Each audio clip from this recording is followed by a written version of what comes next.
Olá, pessoal!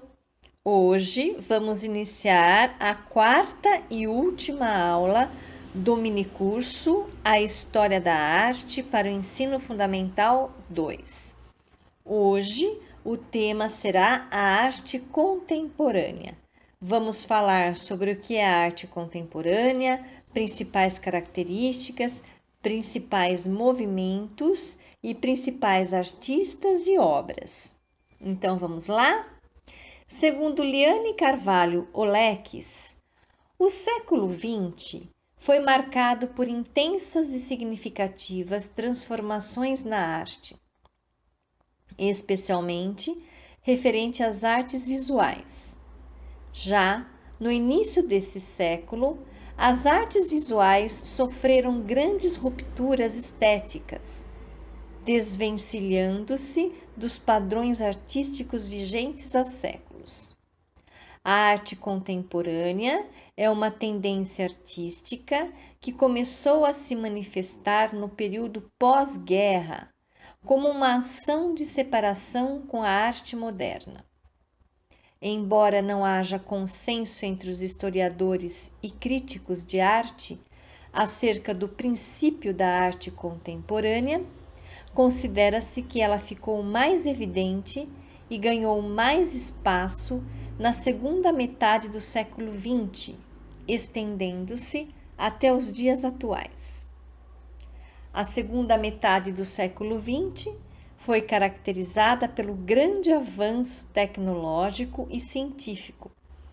Um bom exemplo disso foram os progressos decorrentes da corrida espacial.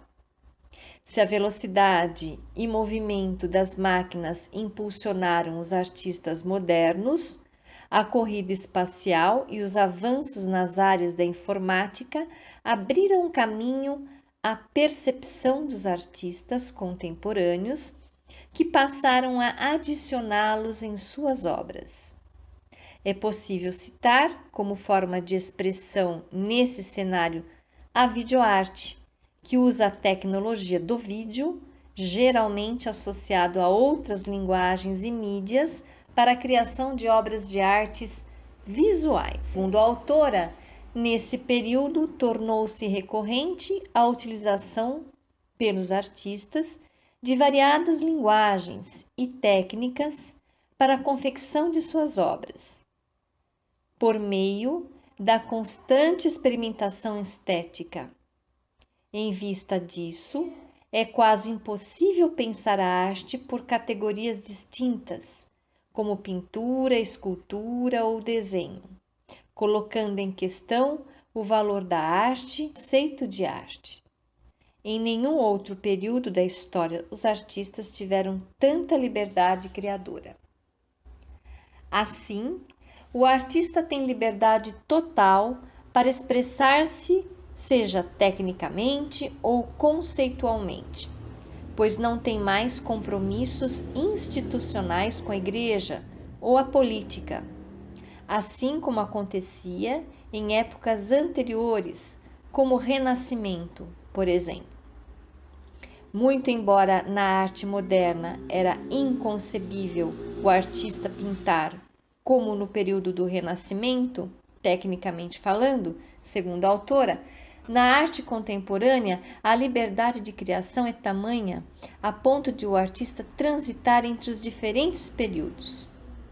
O happening, a performance, a instalação, a arte conceitual, o minimalismo, a body art, a op art, a pop art e a art street são manifestações da arte contemporânea.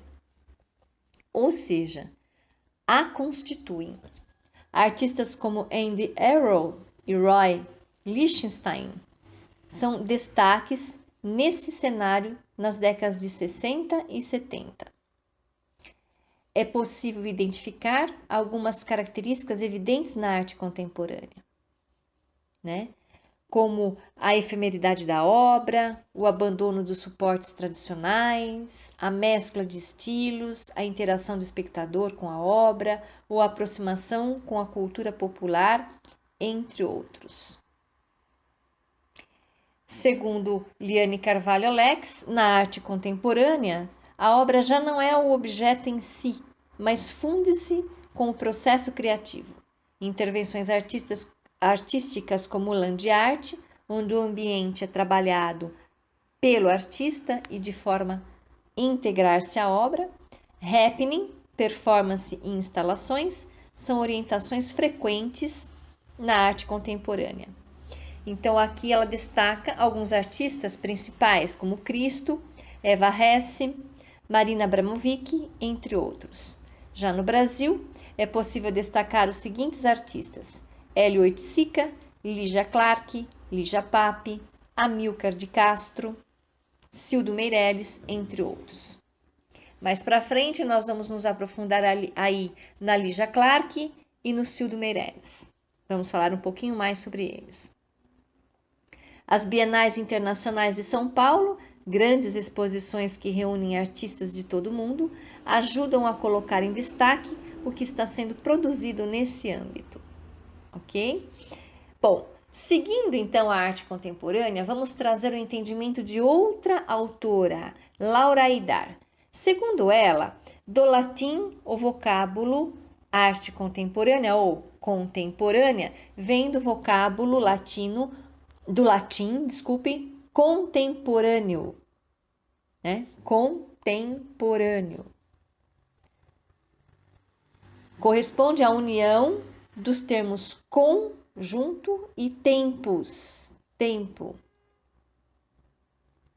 Ou seja, significa que ou quem do mesmo tempo ou época. Utilizamos essa palavra como adjetivo para indicar o tempo presente, atual.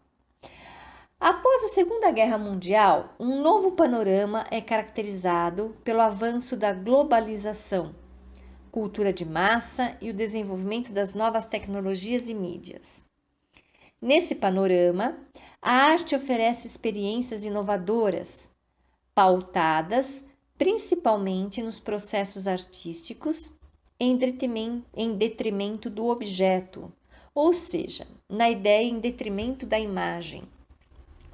Nesse sentido, a arte contemporânea prioriza a ideia, o conceito, a atitude, acima do objeto artístico final. O objetivo aqui é produzir arte ao mesmo tempo que reflete sobre ela. Foi dessa maneira que a arte contemporânea, segundo a autora, rompeu com alguns aspectos da arte moderna. Ela abandonou diversos paradigmas e trouxe valores para a constituição de uma nova mentalidade. Ao mesmo tempo, ela abriu espaço para a diversidade de estilos, perspectivas, técnicas e abrangência de linguagens artísticas. Dança, música, moda, fotografia, pintura, teatro, escultura, literatura, performances, happenings, instalações, videoarte, etc. Em outras palavras, a mudança da era industrial moderna para a era tecnológica da informação e comunicação contemporânea proporcionou mudanças significativas no campo da cultura e das artes. Note que a arte contemporânea abriga diversos valores da arte moderna. Destacam-se as inovações e experimentações artísticas, bem como a diluição de fronteiras entre as formas artísticas. Alguns movimentos artísticos contemporâneos, existiram aí.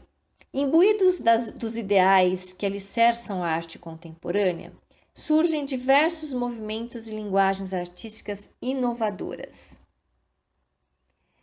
Elas buscaram romper com a arte moderna para dar lugar à arte contemporânea, relacionada com a comunicação.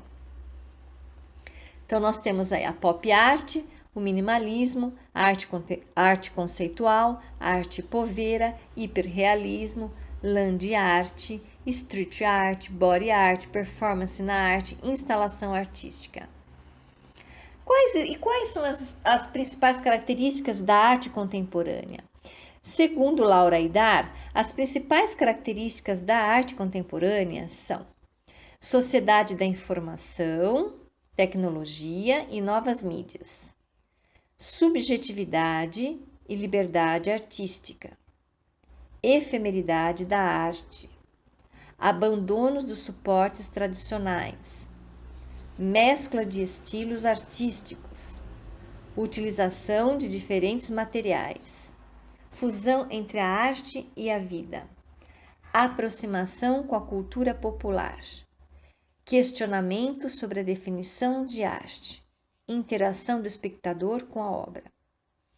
E como foi a arte contemporânea no Brasil? Como está sendo, a arte contemporânea no Brasil? Segundo a autora, a partir da década de 50 no Brasil, movimentos vanguardistas se desenvolveram, do qual se destaca o neoconcretismo, visto como um precursor da arte contemporânea brasileira.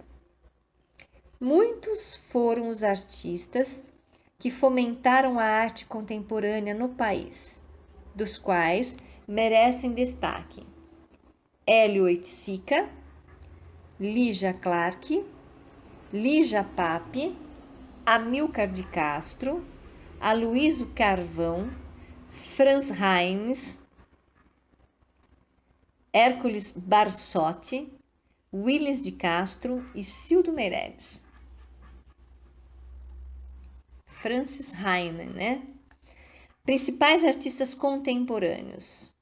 No cenário mundial, então nós vimos no cenário brasileiro, agora no cenário mundial, os artistas principais contemporâneos,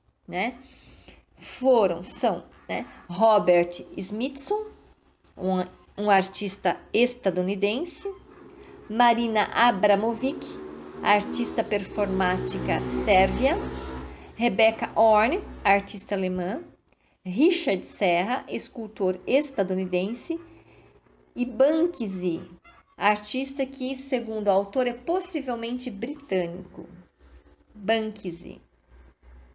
Ok? Quanto aos movimentos artísticos contemporâneos, segundo Érica Paiva Rosa, diferentes movimentos estéticos buscaram experimentar novas formas de produzir arte a partir dos anos de 1950. Então, ela trouxe alguns dos principais deles. Bom, aqui a arte conceitual. Segundo a autora, na arte conceitual, a ideia que embasa a obra é mais relevante que as questões estéticas e o uso de materiais tradicionais no campo das artes.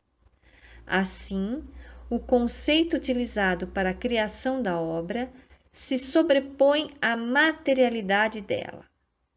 Nesse movimento, os artistas buscavam provocar reflexões nos espectadores com o choque frente às produções, questionando a natureza da arte e a própria indagação sobre os padrões estipulados para a arte.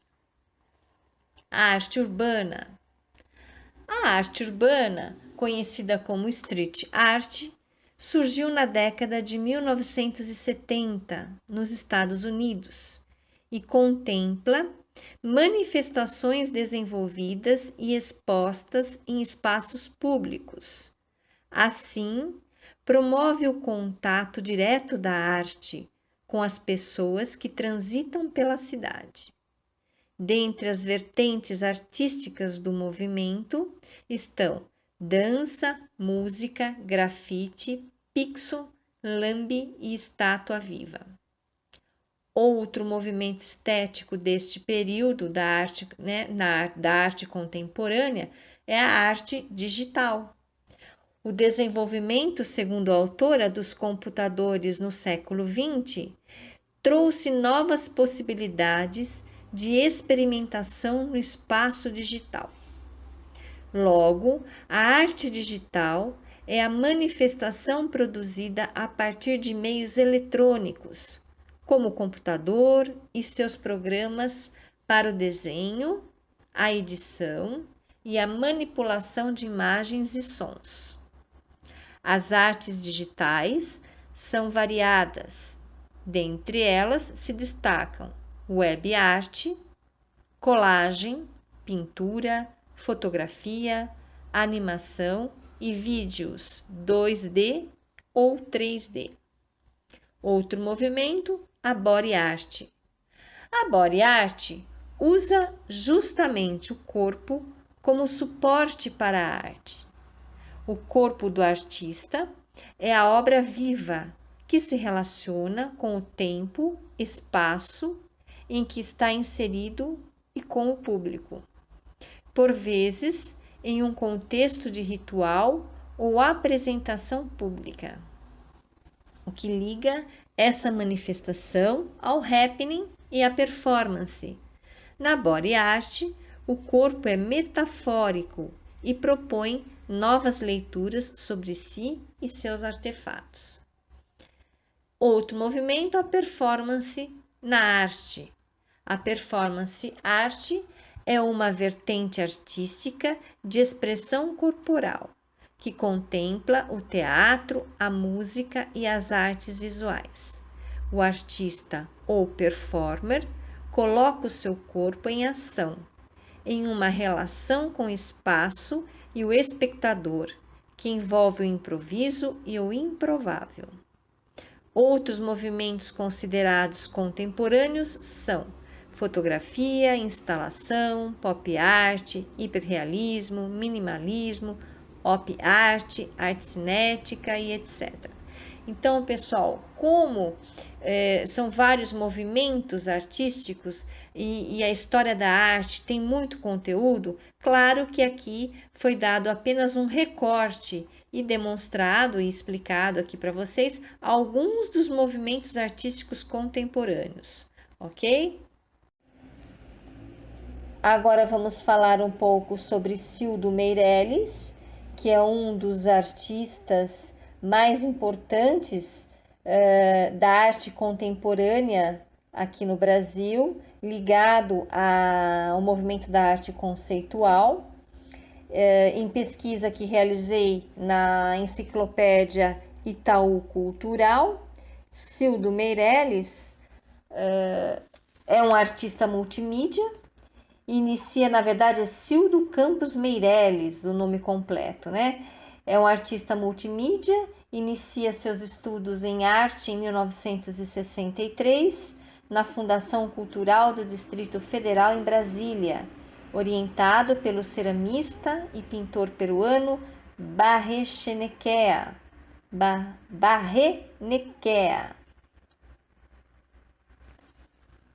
Começa a realizar desenhos inspirados em máscaras e esculturas africanas.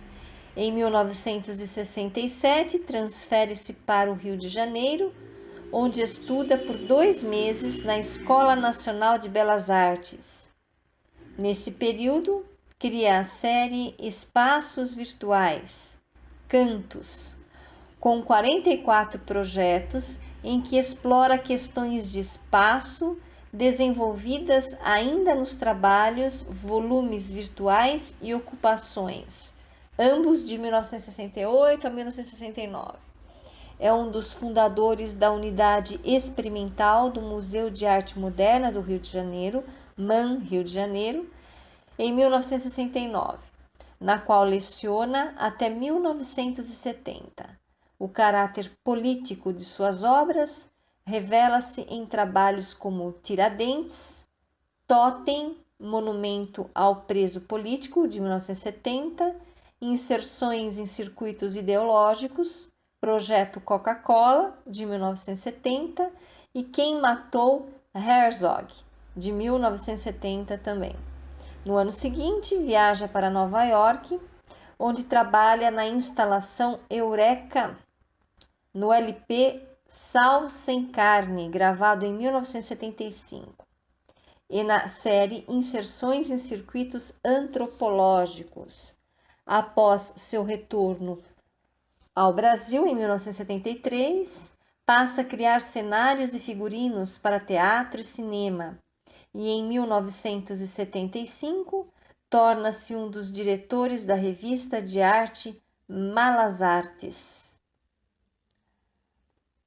Desenvolve séries de trabalhos inspirados em papel moeda, como Zero Cruzeiro e Zero Centavo, ambos de 1974 a 1978, ou Zero Dólar, de 1978 a 1994. Em algumas obras, explora questões acerca de unidades de medida do espaço ou do tempo, como em Pão de Metros, de 1983, ou Fontes, de 1992.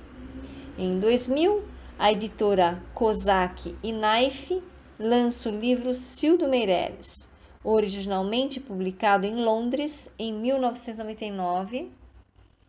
Participa das Bienais de Veneza em 1976, Paris em 77, São Paulo em 81, 89 e 2010, em Sydney em 1992, Istambul em 2003, Liverpool em 2004, Medellín em 2007 e do Mercosul em 1997 e 2007, além da Documenta de Cassel de 1992 e 2002.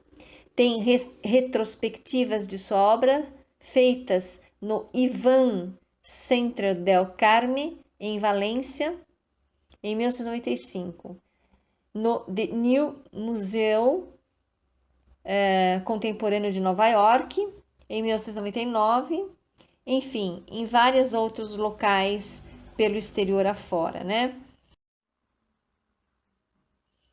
Ainda no site da Enciclopédia Itaú Cultural, sobre Cildo Meirelles, este artista é reconhecido como um dos mais importantes artistas brasileiros contemporâneos. Aos 10 anos de idade, muda-se para Brasília, onde tem contato com a arte moderna e contemporânea. A partir de 1963, estuda com Barrenechea e acompanha a produção artística internacional por livros e revistas. Nesse momento, se impressiona com a coleção de máscaras e esculturas africanas da Universidade de Dakar, exposta na Universidade de Brasília, UNB. Por meio de publicações, conhece o grupo Neoconcreto do Rio de Janeiro. Sente-se atraído pelo movimento e se interessa pela possibilidade aberta pelo grupo de pensar sobre a arte em termos que não se limitassem ao visual. No entanto, diferentemente daqueles artistas, seu trabalho na época é gestual e figurativo, um desenho de natureza expressionista. Em 1967, muda-se para o Rio de Janeiro. Nesse ano, o desenho passa para segundo plano e o artista abandona a figuração expressionista, voltando-se para obras tridimensionais. Sua primeira instalação é chamada de Desvio para o Vermelho, no MAM, Rio de Janeiro. Nós vamos falar desta obra mais detalhadamente mais para frente. Essa obra é de 1967, né? Cria os espaços virtuais, Cantos, de 1967 a 1969, fragmentos de ambientes em que dois planos se cruzam, abrindo uma fresta entre eles. Em 1970, participa da exposição coletiva Information, no Museu de Arte, né, de Nova York. A mostra reúne boa parte da produção de matriz conceitual da década de 60. Cildo Meirelles leva as inserções em circuitos ideológicos, 1970, série de trabalhos em que imprime frases subversivas em cédulas de dinheiro e garrafas de Coca-Cola, deslocando a recepção da obra da dimensão de público para de circuito. A intervenção política em objetos banais é constante em sua produção entre 1970 e 1975, como Árvore do Dinheiro, de 1969, Introdução a uma Nova Crítica, de 1970, e O Sermão da Montanha, Fiat Lux, de 1973. Mora nos Estados Unidos de 1971 até 1973.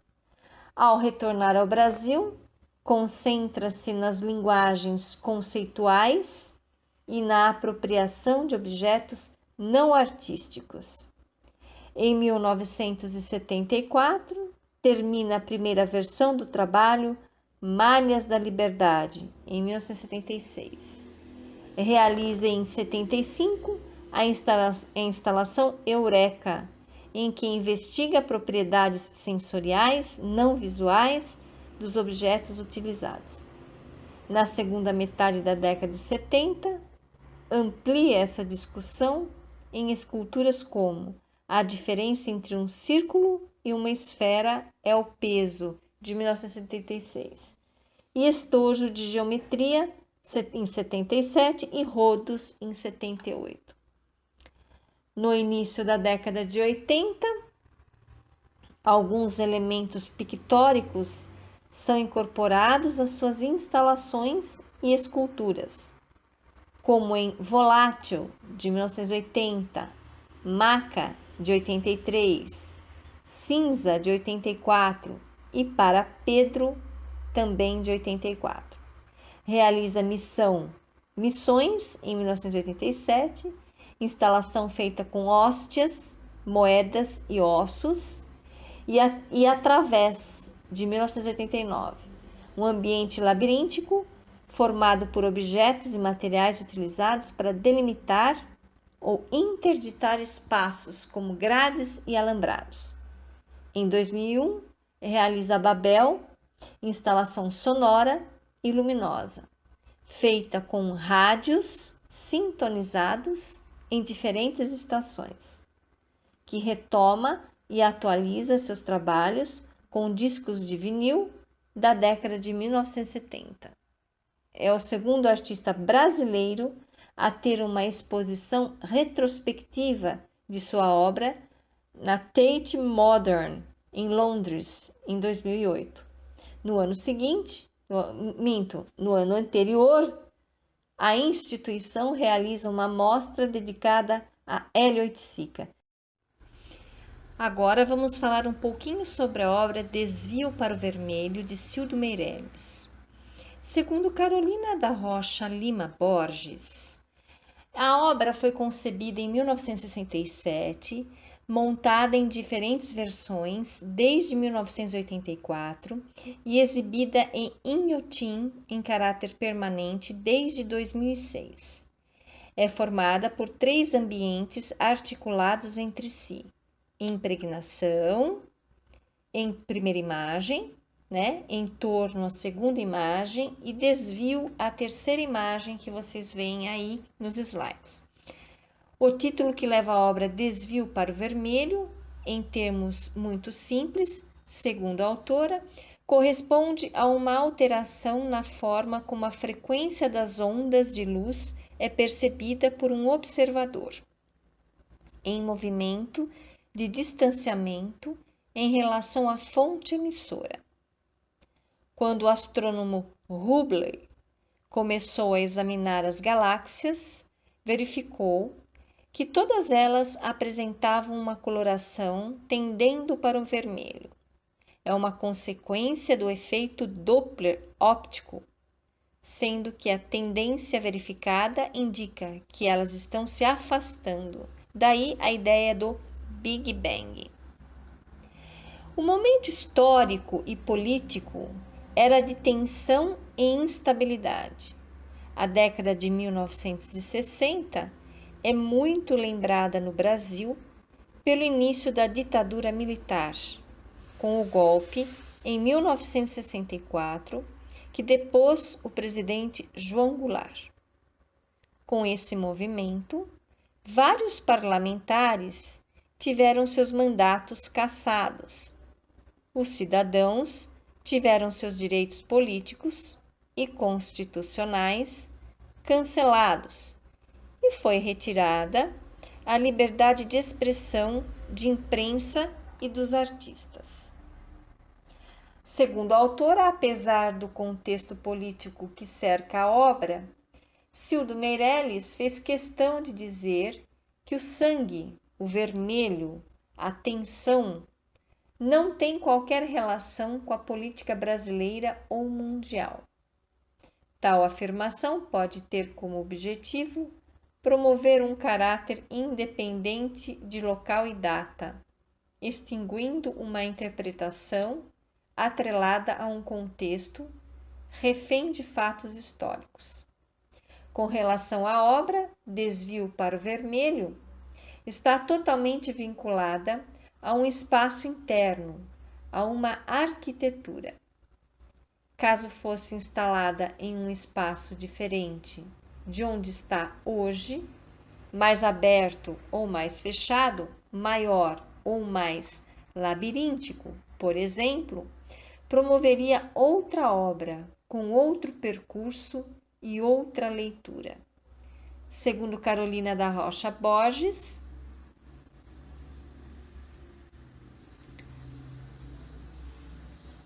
quando se trata de arte contemporânea, principalmente instalações, o espaço muitas vezes é pensado no momento da concepção da peça, sendo irremediavelmente parte da composição.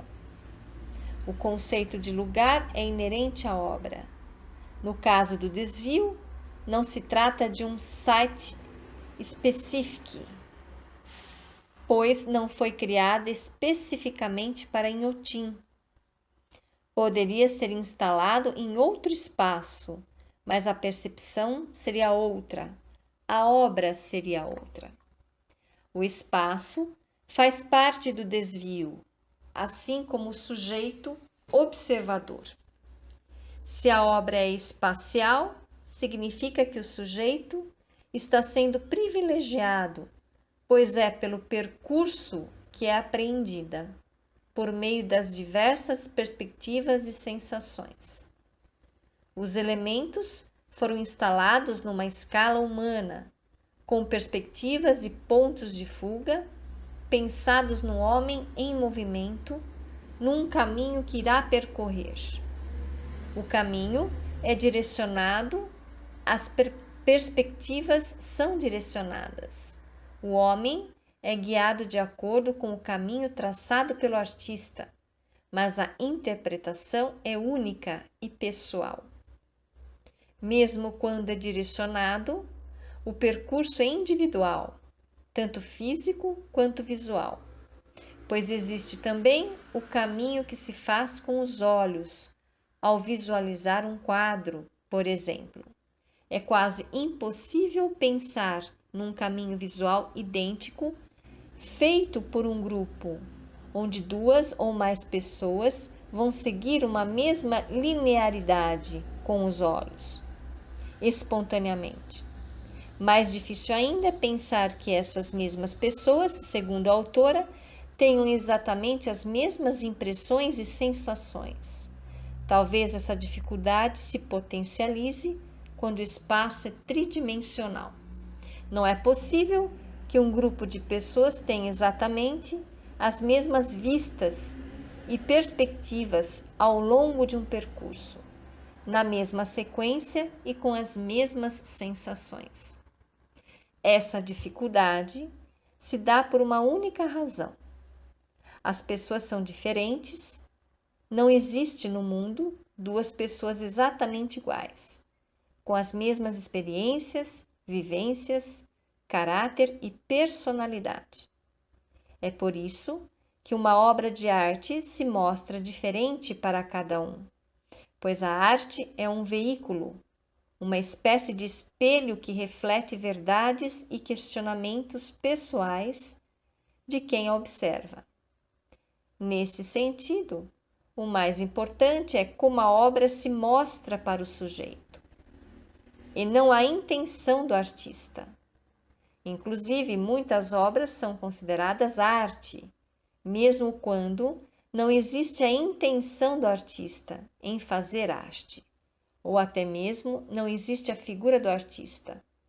Um exemplo disso é a arte rupestre, onde os desenhos nas cavernas eram feitos para uma finalidade prática. Outra importante artista que fez parte da arte conceitual foi Lígia Clark, artista plástica brasileira.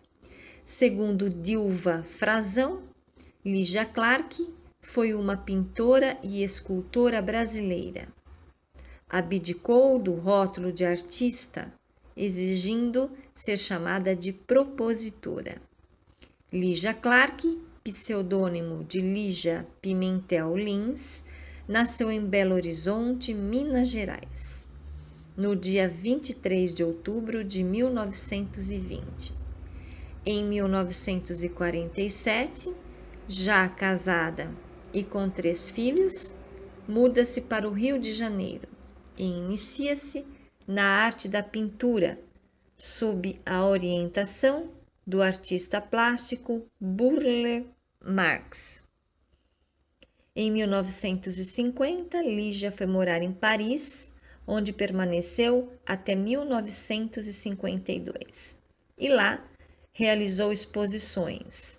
De volta ao Rio de Janeiro, integrou o grupo Frente, liderado por Ivan Serpa. Entre 1954 e 1957, desenvolveu uma pintura construtivista, com o uso do branco e do preto, com tinta industrial. Mudou a natureza e o sentido dos quadros, estendendo a cor até a moldura, anulando-a ou até mesmo trazendo ela para dentro do quadro. É o que a artista denominou de linha orgânica. Em 1959, com o objetivo de estabelecer uma nova linguagem abstrata na arte brasileira, assina o Manifesto Neoconcreto. Nesse mesmo ano, participou da primeira Exposição Nacional de Arte Neoconcreta no MAN, no Rio de Janeiro, junto com Lígia Pape, Amilcar de Castro, Sérgio Camargo, Ferreira Goulart, entre outros artistas. Em 1964, Lígia Clark lecionou no Instituto Nacional dos Cegos. Entre os anos de 1960 e 1964, criou a série Bicho, esculturas metálicas, geométricas, que se articulavam por meio de dobradiças, onde buscava a participação do público com o seu trabalho, e a obra Mole, formada por pedaços de borrachas laminadas entrelaçadas. Fazia uso também de sacos plásticos, pedras, conchas e etc. Entre seus trabalhos destacam-se Nostalgia do Corpo, de 1968, que propõe ao público sentir coisas simples, como o sopro da respiração e o contato com uma pedra na palma da mão.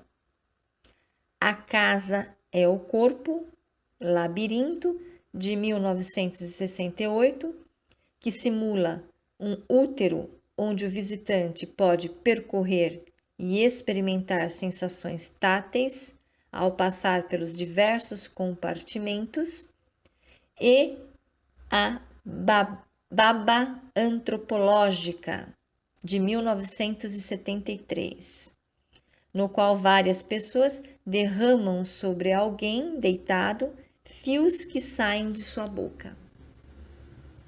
Entre 1970 e 1975, morou em Paris. Nessa época, lecionou no curso de Comunicação Gestual na Faculdade de Artes Plásticas Saint-Charles, na Sorbonne, quando desenvolveu diversas experiências terapêuticas com seus alunos, fazendo uso de objetos sensoriais. De volta ao Rio de Janeiro, se dedicou ao estudo das possibilidades terapêuticas da arte sensorial e dos objetos relacionados. Passou a dar consultas terapêuticas particulares entre 1978 e 1985, considerando seu trabalho definitivamente alheio à arte e próximo à psicanálise. Sua obra ganhou reconhecimento internacional com retrospectivas em diversas capitais internacionais. Lígia Clark faleceu no Rio de Janeiro no dia 25 de abril de 1988. Um dos trabalhos importantes de Lígia Clark é a obra Caminhando, de 1964. Conforme Laura Aidar, Caminhando é uma obra de 1964 que baseia-se em um conceito matemático para chamar o público à ação. Nesse trabalho, Lígia usa uma fita de Moebius, objeto elaborado em 1858 pelo matemático alemão August Ferdinand Moebius. A fita é torcida e unida em suas pontas, resultando em uma tira com apenas uma face. Pode-se compreender o objeto como uma representação do infinito, portanto. Na obra, o que a artista faz é convocar as pessoas a cortar uma dessas fitas de papel ao meio, o que faz com que ela fique cada vez mais estreita. Assim, chega um momento onde se torna impossível continuar o processo. A obra acontece pelas mãos do público, que deixa de ser espectador e passa a ser agente da ação, participando então de uma experiência onde pode refletir sobre questões pertinentes à sua própria vida. Aprofundando um pouco mais sobre o movimento artístico da pop art, segundo Margarete Ambroise e Simone Martins, a pop art surgiu, nos Estados Unidos e na Inglaterra em 1955 e se converte em estilo característico nos anos 60. O termo pop art, abreviação das palavras em inglês popular art, foi utilizado pela primeira vez em 1954 para denominar a arte popular que estava sendo criada em publicidade, no desenho industrial, nos cartazes e nas revistas ilustradas. Representavam, assim, os componentes mais ostensivos da cultura popular, de poderosa influência na vida cotidiana na segunda metade do século XX.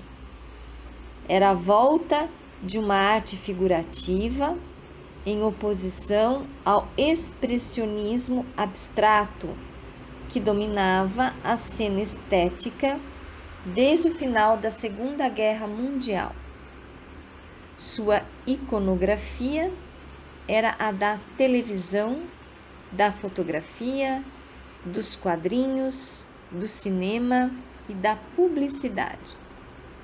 Segundo as autoras, com o objetivo da crítica irônica do bombardeamento da sociedade pelos objetos de consumo, ela operava com signos estéticos massificados da publicidade, quadrinhos e ilustrações.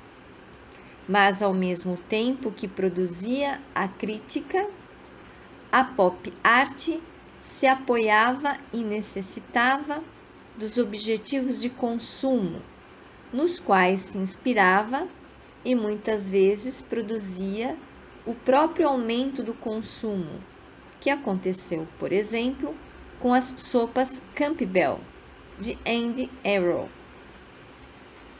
Além disso, muito do que era considerado brega virou moda, já que tanto o gosto como a arte têm um determinado valor e significado conforme o contexto histórico em que se realiza.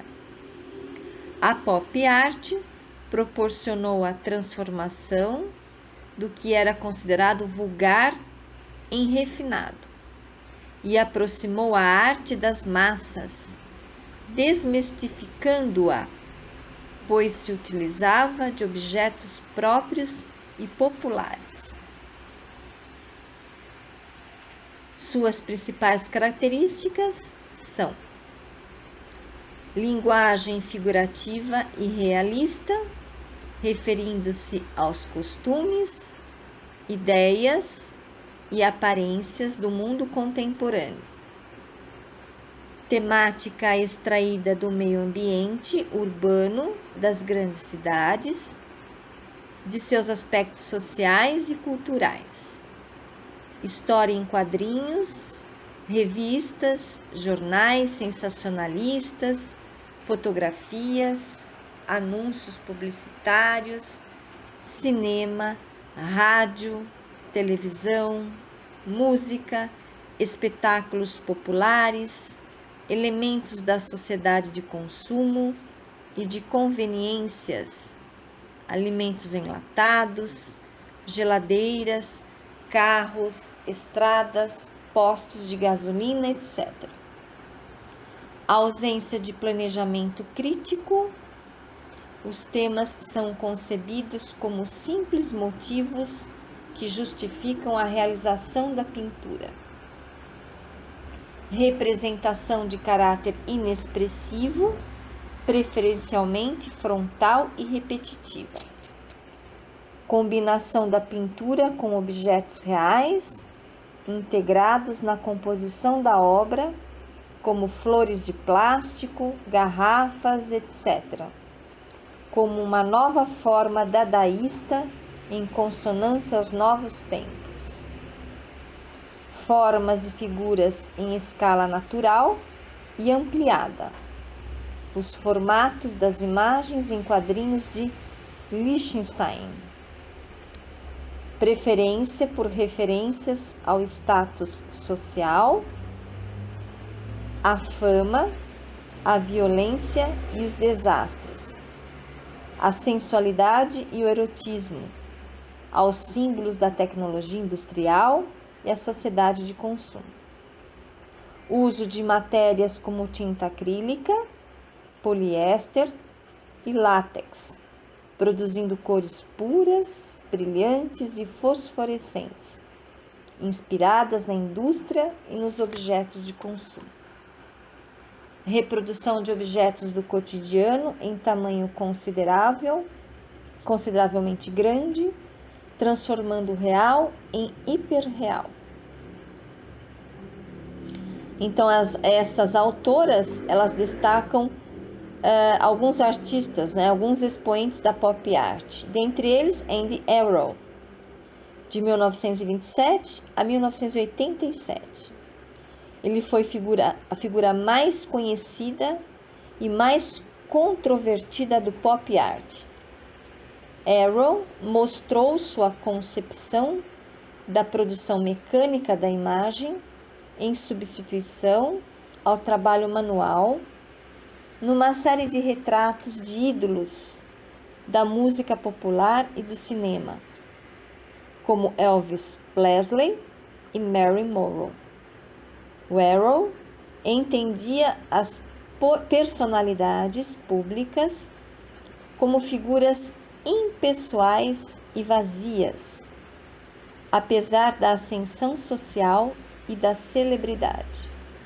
Da mesma forma, e usando sobretudo a técnica da serigrafia, destacou a impessoalidade do objeto produzido em massa para o consumo, como garrafas de Coca-Cola, as latas de sopa Campbell, automóveis, crucifixos e dinheiro. Produziu filmes e discos de um grupo musical, incentivou o trabalho de outros artistas e uma revista mensal. Outro artista citado foi Jasper Johns, pintor norte-americano. Os seus primeiros trabalhos tinham por base temas simples, como bandeiras, mapas, alvos, números e letras. O tratamento peculiar dado às suas telas tem origem numa técnica denominada encáustica, que consiste em diluir a tinta em cera quente. Mais tarde, em 1958, Johns acrescenta relevo aos seus quadros, colocando neles objetos reais, como escovas, latas, pincéis ou letras. O seu trabalho caracteriza-se assim por ser paradoxal, contraditório e problemático, semelhante ao de Marcel Duchamp, associado ao movimento Dada. Para além de quadros, Johns também trabalhou em entalhes, esculturas e litografias. Segundo Laura Aidar, a pop art é um movimento artístico que se caracteriza pela reprodução de temas relacionados ao consumo, publicidade e estilo de vida americano. O termo em inglês significa arte popular e surgiu durante a década de 1950 na Inglaterra. A expressão foi criada pelo crítico Laurence Alloway durante encontros de um grupo de artistas, o grupo Independente. Depois, espalhou-se durante os anos de 1960, atingindo seu auge em Nova York. A pop art, segundo a autora, não deve ser considerada um fenômeno de cultura popular, apesar de estar muito interligada a ela, mas uma interpretação de seus artistas da cultura dita popular e de massas. Esse fenômeno baseou-se em grande medida na estética da cultura de massas, a mesma criticada pela Escola de Frankfurt. O movimento influenciou muito o grafismo e os desenhos relacionados à moda.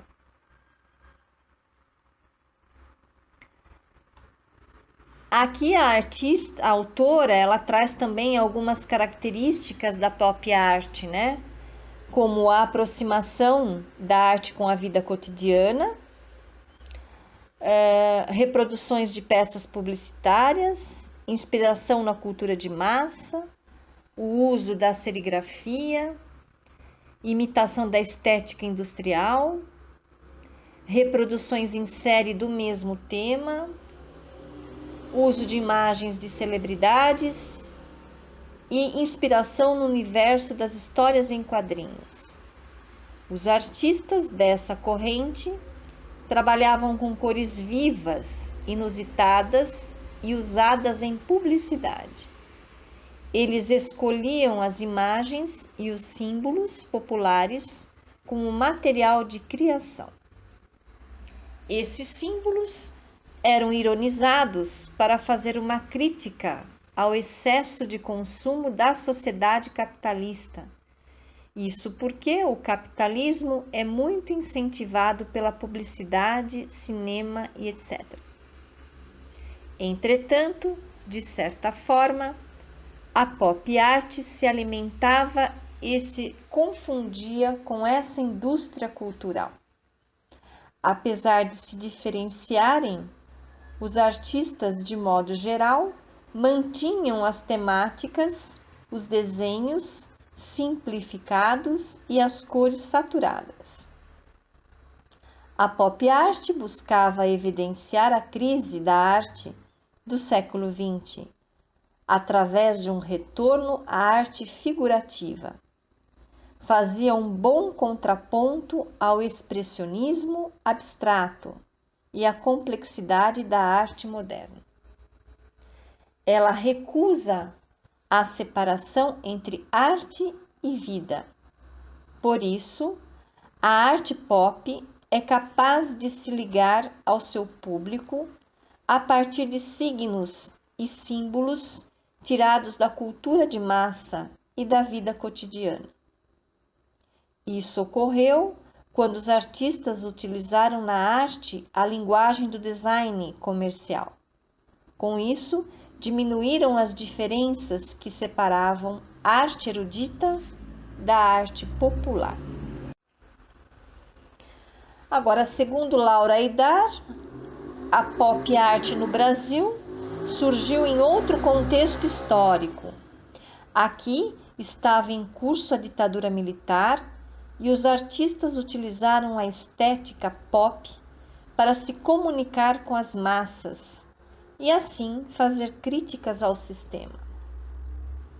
Os principais nomes da pop art brasileira são Antônio Dias, Rubens Gershman, Cláudio Tosi.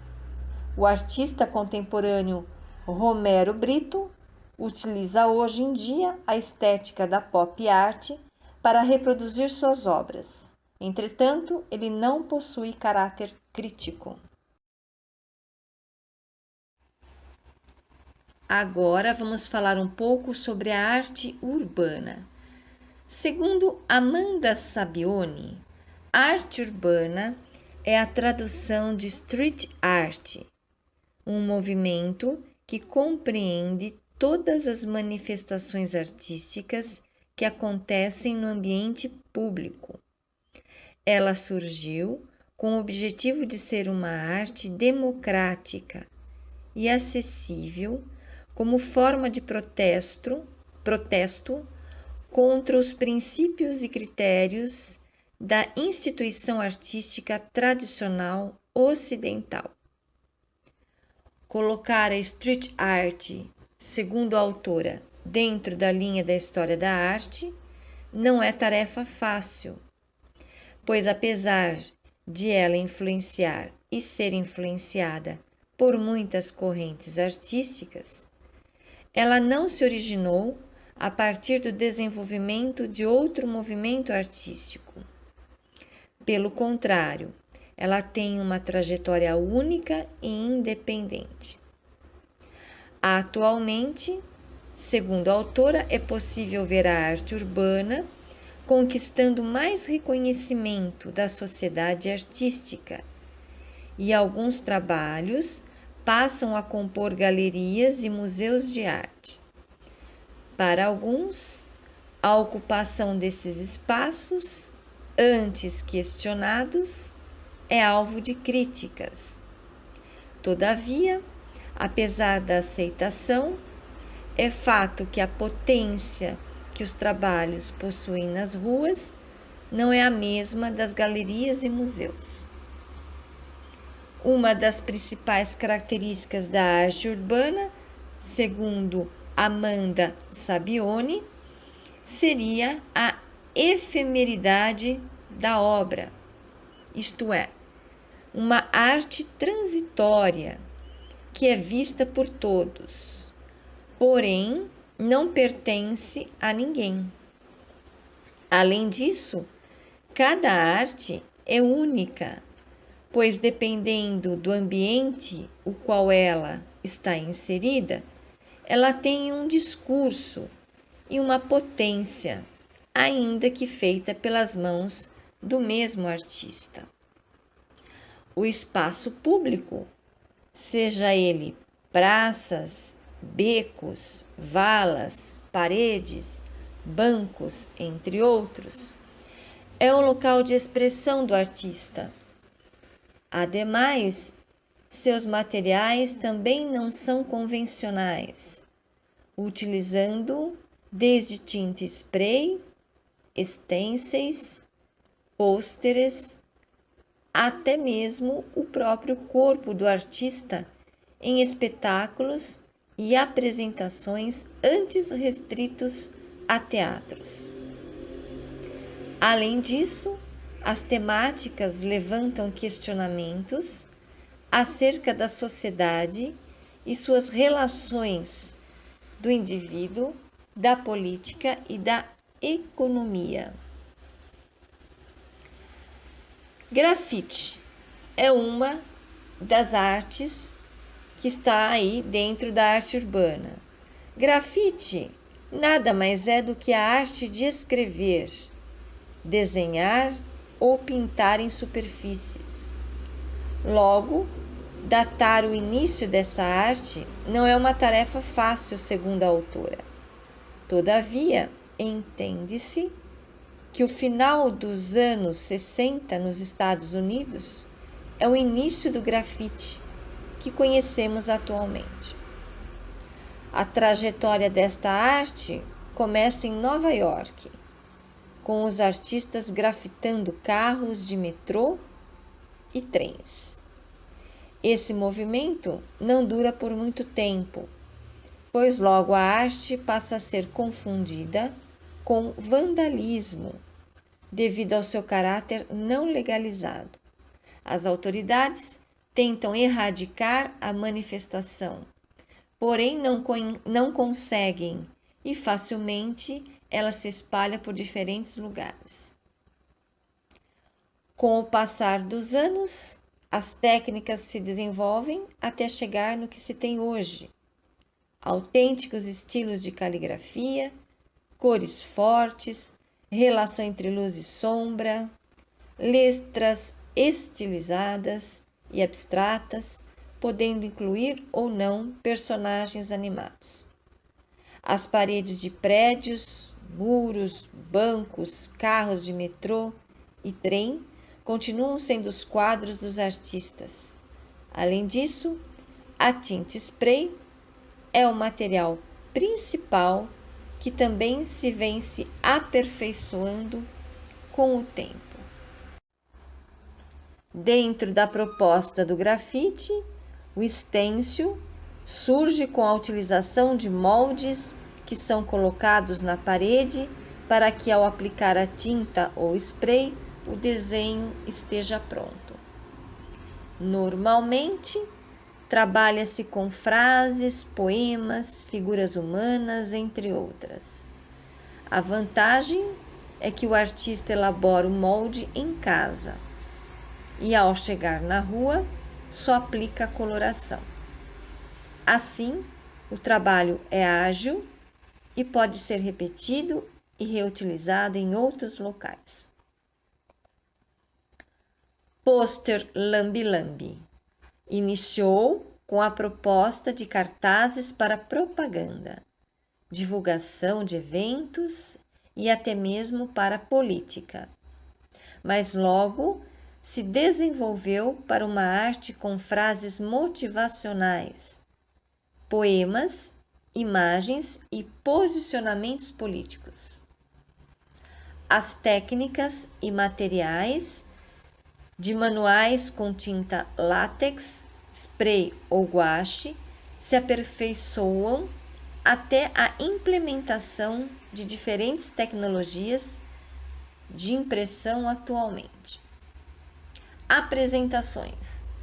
Muitos bailarinos, grupos de teatro e artistas circenses aproveitam o espaço público para também compartilhar a sua arte.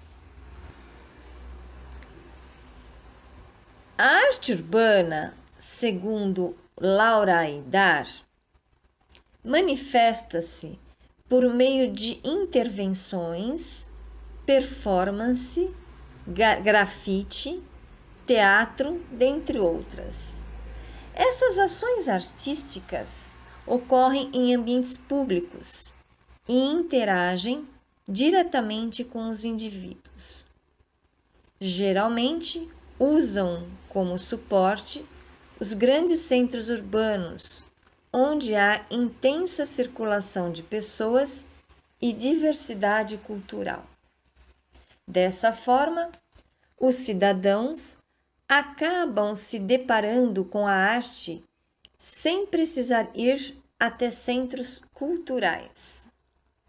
Na prática, a arte urbana representa o encontro da vida com a arte, pois essa união se dá naturalmente enquanto o ser humano vive e se desloca pela cidade. Esse tipo de expressão artística, segundo a autora, está espalhada por todo o mundo. Surgiu nos Estados Unidos na década de 70 e tem um caráter dinâmico e passageiro. Então, normalmente é associada à fotografia, que permite seu registro duradouro.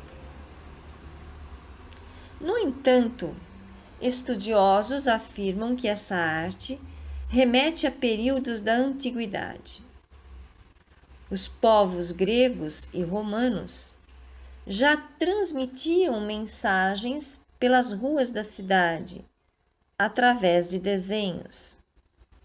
Além disso, havia muitos artistas nos centros urbanos que se expressavam pela música, teatro e dança.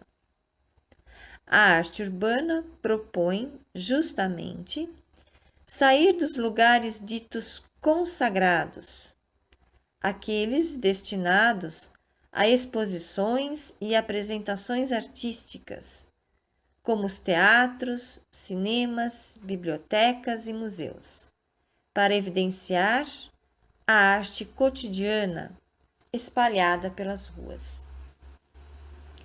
Os temas utilizados pelos artistas de rua são bem diversos. No entanto, muitos trabalhos estão ligados a críticas sociais, políticas e econômicas. Segundo a autora, é importante analisar o crescimento da arte urbana nos últimos tempos e a forma que passa a ser vista como um valor cultural muito significativo para as minorias que anseiam em se comunicar. Assim, essas manifestações populares permitem o encontro das pessoas com a arte independente. Ainda assim, alguns artistas de rua conseguiram um lugar de destaque e reconhecimento mundial pela mídia, indústria e diversos meios de comunicação de massa. E como é a arte urbana no Brasil? Segundo Laura Aidar, no Brasil, a arte de rua aparece na década de 70, mais precisamente com as obras de grafite nas paredes da cidade de São Paulo. Curiosamente, surgiu numa época conturbada da história do país, com a ditadura militar. No início, essa era uma arte marginalizada e, de certa forma, ainda sofre preconceitos, dependendo do local onde é produzida e do indivíduo que a realiza, sendo mais reprimida entre a população negra e pobre. Entretanto, alguns artistas conseguiram posição de destaque no mercado da arte. Ainda que a produção do artista de rua não seja reconhecida por muitos, é necessário destacar a importância e relevância desse trabalho para a sociedade. Vale lembrar, segundo Laura Aidar, que muitos problemas são enfrentados pelos artistas de rua, tal qual a proibição de manifestações artísticas em locais públicos, o que contraria o artigo 5º da Constituição do nosso país, que diz que todo cidadão é livre para se manifestar artisticamente.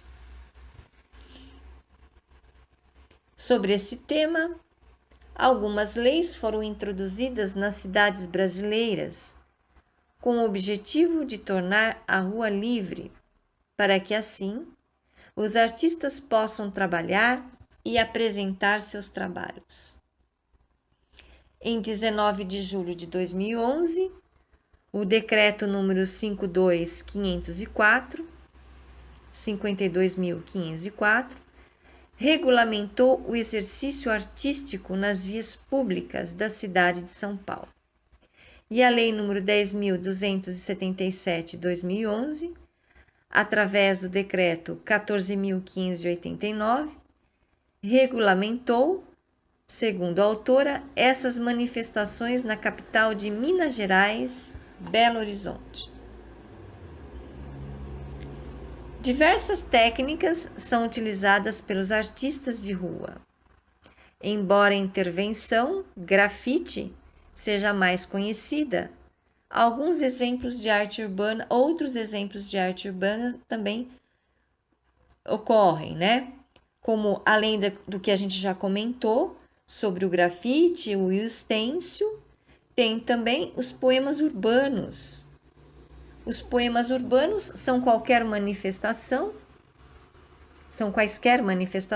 né, literária que surge no ambiente urbano, seja nos bancos, paredes, postes. É uma forma interessante de levar a linguagem literária para os locais de grande circulação de pessoas. Arte em adesivos é outra modalidade, que é sticker art. É o termo em inglês para arte em adesivos. Esse tipo de manifestação utiliza a aplicação de adesivos pela cidade. É uma forma rápida e discreta de intervenção no cenário urbano. Os cartazes lambe-lambe, que a gente já tinha falado anteriormente, são um tipo de intervenção urbana muito comum. São papéis impressos ou produzidos manualmente, que são fixados com cola pelas ruas das cidades, em postes, praças, muros ou edifícios. As estátuas vivas é outro tipo artístico, são muito encontradas nas grandes cidades como forma de entretenimento turístico. Realizam um importante trabalho com o corpo, permanecem estáticas durante longos períodos e, em certos momentos, realizam pequenos movimentos. Geralmente, os artistas estão pintados e caracterizados. As instalações artísticas. São inúmeros os tipos de instalações artísticas, como exemplos de arte de rua. Podem ser produzidas utilizando objetos de materiais distintos e têm o intuito de provocar uma mudança no cenário já existente. E também as apresentações de rua, né, pessoal? Que são aquelas que podem ser de caráter teatral, musical, circense, onde encontram-se malabaristas, palhaços, etc., sendo trabalhos solos ou em grupos. Costumam atrair muitas pessoas para apreciar o trabalho dos artistas. Conforme pesquisa que realizei na Enciclopédia Itaú Cultural, pessoal, os balanços e estudos disponíveis sobre arte contemporânea tendem a fixar-se na década de 1960, sobretudo com o advento da arte pop e do minimalismo, um rompimento em relação à pauta moderna, o que é lido por alguns como o início do pós-modernismo. Impossível pensar a arte a partir de então em categorias como pintura ou escultura. Mais difícil ainda pensá-la com base no valor visual, como quer o crítico norte-americano Clement Greenberg. A cena contemporânea, que se esboça num mercado internacionalizado das novas mídias e tecnologias e de variados atores sociais que aliam política e subjetividade, negros, mulheres, homossexuais, etc. Explode os enquadramentos sociais e artísticos do modernismo, abrindo-se a experiências culturais díspares. As novas orientações artísticas, apesar de distintas, partilham um espírito comum. São cada qual a seu modo, tentativas de dirigir a arte às coisas do mundo, à natureza, à realidade urbana e ao mundo da tecnologia. As obras articulam diferentes linguagens: dança, música, pintura, teatro, escultura, literatura e etc., desafiando as classificações habituais, colocando em questão o caráter das representações artísticas e a própria definição de arte. Interpelam criticamente também o mercado e o sistema de validação da arte. Tanto a arte pop quanto o minimalismo estabelecem um diálogo crítico com o expressionismo abstrato, que as antecede por vias diversas. A arte pop de Andy Warhol, Roy Lichtenstein, Claes Oldenburg e outros traduz uma atitude contrária ao hermetismo da arte moderna. A comunicação direta com o público por meio de signos e símbolos retirados da cultura de massa e do cotidiano. Histórias em quadrinhos, publicidade, imagens televisivas e cinematográficas constitui o objetivo primeiro de um movimento que recusa a separação arte e vida, na esteira da estética anti-arte dos dadaístas e surrealistas. Trata-se também da adoção de outro tipo de figuração, que se beneficia de imagens comuns e descartáveis, veiculadas pelas mídias e novas tecnologias, bem como de figuras emblemáticas do mundo contemporâneo. A Marilyn Monroe, de Andy Warhol, por exemplo. A figuração é retomada com sentido inteiramente diverso nos anos de 1980 pela transvanguarda no interior do chamado neo-expressionismo internacional.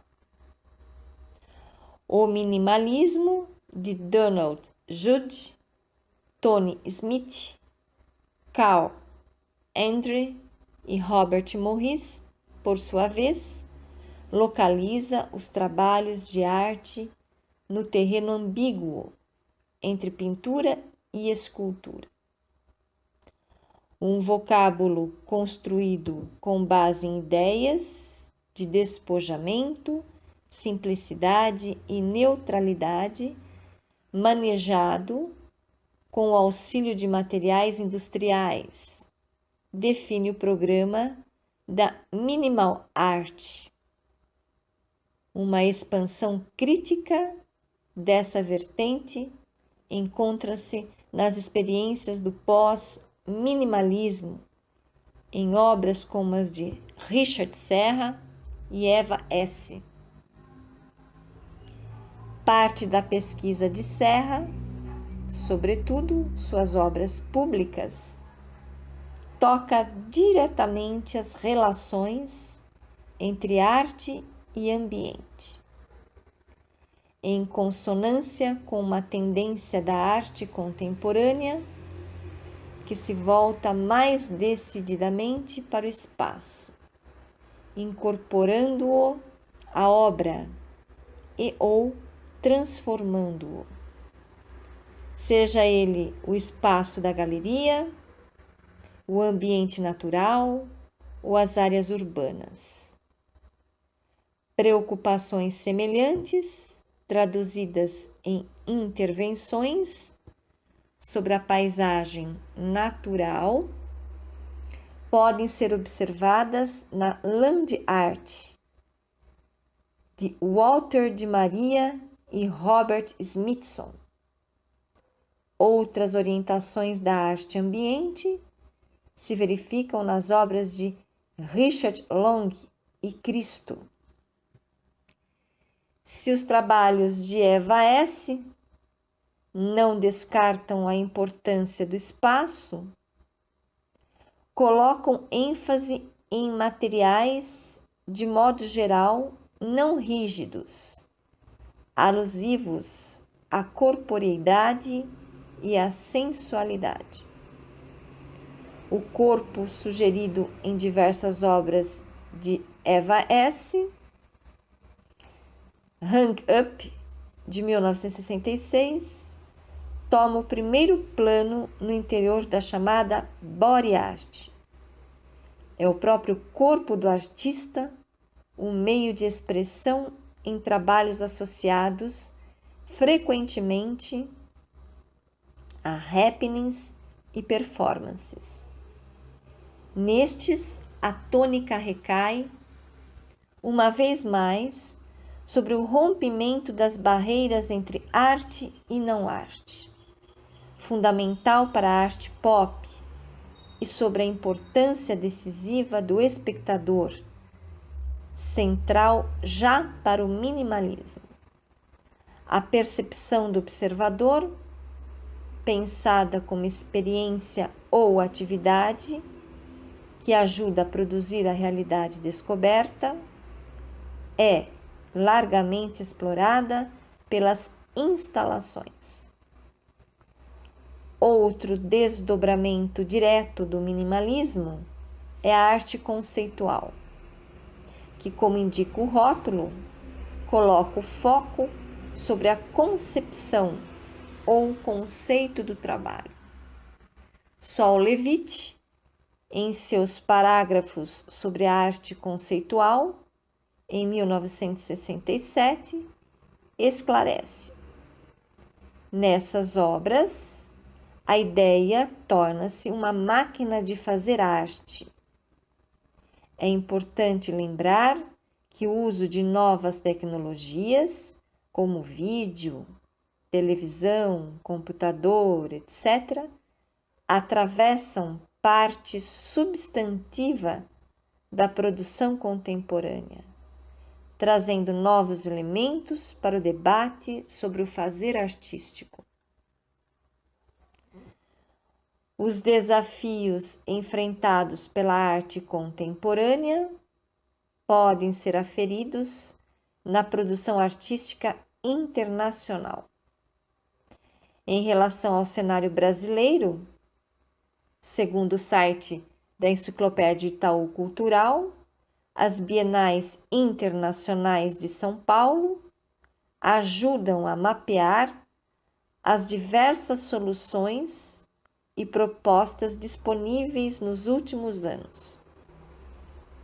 Na década de 1980, a exposição Como Vai Você, Geração 80, no Parque Lage, Rio de Janeiro, e a participação dos artistas do Ateliê da Lapa e Casa 7 na Bienal Internacional de São Paulo em 1985, evidenciam as pesquisas visuais. Para terminarmos a nossa última aula, quarta e última aula do minicurso, vamos fazer uma atividade prática com base na obra de Lígia Clark, Caminhando. Então, esta obra, Caminhando, consiste em pegar uma tira de papel, girar uma de suas pontas e colar as duas extremidades, formando a fita de Möbius, que é conhecida como o símbolo do infinito. Depois, com uma tesoura, enfie uma ponta na superfície e vai cortando no sentido do comprimento. Segundo a artista, quando você tiver dado a volta na fita de Möbius, escolha entre cortar à direita e cortar à esquerda do corte já feito. Essa noção de escolha é decisiva e nela reside o único sentido dessa experiência. A obra é o seu ato. À medida em que se corta a fita, ela se afina e se desdobra em entrelaçamentos. No fim, o caminho é tão estreito que não pode mais ser aberto. É o fim do atalho. Segundo Lígia Clark, se ela utiliza uma fita de Möbius para essa experiência, é porque ela quebra os nossos hábitos espaciais, direita, esquerda, anverso, reverso. Ela nos faz viver a experiência de um tempo sem limite e de um espaço contínuo. Em sendo a obra o ato de fazer, você e ela tornam-se totalmente indissociáveis. Existe apenas um tipo de duração, o ato. O ato é que produz o caminhando, segundo o artista.